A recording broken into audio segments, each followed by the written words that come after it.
Welcome back, Fantasy Endgame community. I'm Pierre, here to help you with some pitcher waiver wire options heading into Week 19. All right, I have to start with a guy that I will admit I gave up on. I actually dropped him in a couple of leagues, including a Dynasty League, which I might regret. That is Reid Detmers of the Angels. Look, we know he's a high-end prospect coming into the season. He's the guy you might remember early on, had that no-hitter, a lot of hype around him, and then it just kind of fell apart for him, and he was getting pounded. And of course, the whole Angel season has just gone down the toilet this year. And he was sent down at one point to the minors to work in his control. It looked like it might be a lost season for him too.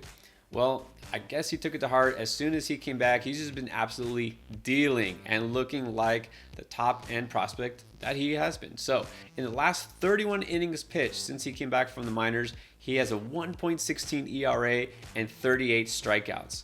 So needless to say, he's been helping you out if you did pick him up. A lot of people haven't, just because of that same reason. Not sure whether it was for real. Not sure whether he would, last as far as helping fantasy. I think it's pretty clear now he's a changed man. He's a guy who has figured it out maybe.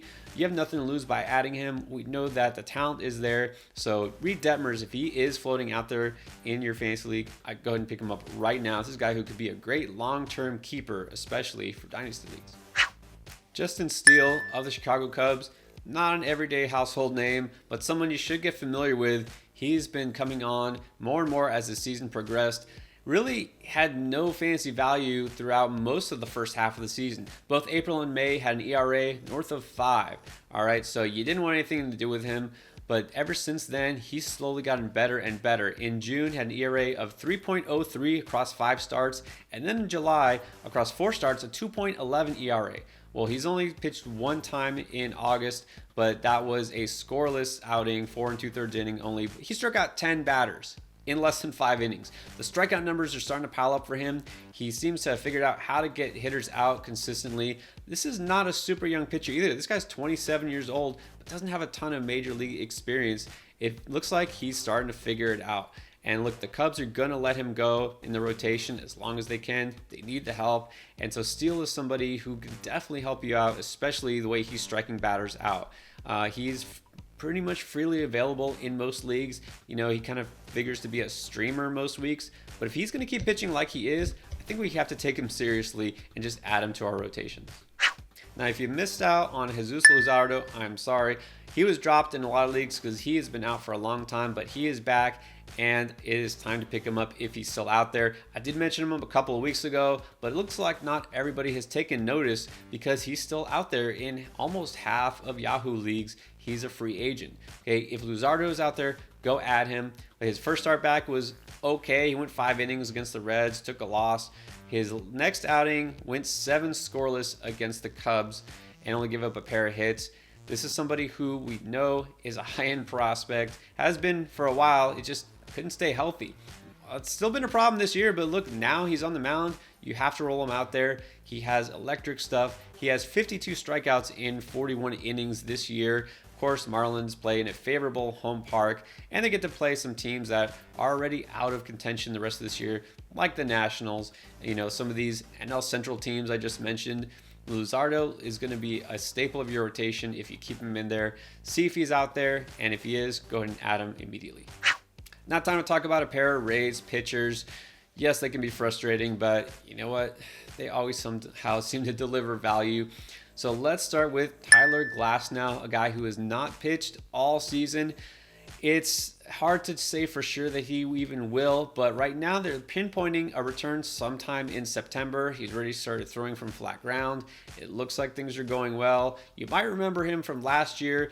Almost midway through the season, it looked like he was going to be a Cy Young contender, right? He was pitching lights out, 2.66 ERA, 0.93 WHIP, and 123 strikeouts in just 88 innings, right? He was dominant.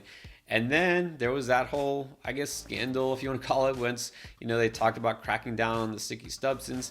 And, he blamed that for him blowing out his UCL. So I don't know what that means for him personally. Does that mean he can be the same without it this year?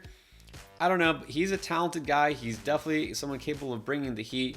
If he does come back, even if you say, well, he does have the ability to be this dominant pitcher, I've got to think they're going to manage his innings pretty carefully. So if you do add Glasnow kind of as a speculative add, maybe throw him in your rotation, just know that he'll probably only go a couple of innings each outing at first. You're not going to get necessarily 5, 6, 7 at a time from him. Definitely not this season, all right? But he can give you some strikeout numbers in small quantity. You kind of want to think about him as like a glorified high-end middle reliever, and sometimes that can give you fantasy value. So mainly for deeper leagues, and especially if you do get to have a keeper, is somebody who might be a sneaky stash right now. And then finally, let me talk about Pete Fairbanks, who I guess is the closer for Tampa, but you know what? Do they really have a closer, or do they just have 5 or 6 different guys they roll out there? So Fairbanks has got a pair of saves, since the All-Star break. Looks like he might be the guy. It's been quiet since then, but I do feel at least he'll get some opportunities. If you're in a saves plus hold leagues, I prefer him more. Really, there's not a whole lot of other closers. I think I mentioned 3 or 4 different guys last week who are now newly anointed closers. If you're still looking for help among relievers, Fairbanks is a guy. Look, he can strike batters out. He's on a good team, and he will get the occasional save. So, you know what? Give Fairbanks a shot. Maybe he'll help you out. All right, those are my picks among pitchers for the waiver wire heading into week 19 of the fantasy season. Good luck, everybody, and keep it locked here. Every week through the rest of the year, we'll give you my top picks to try to help you win.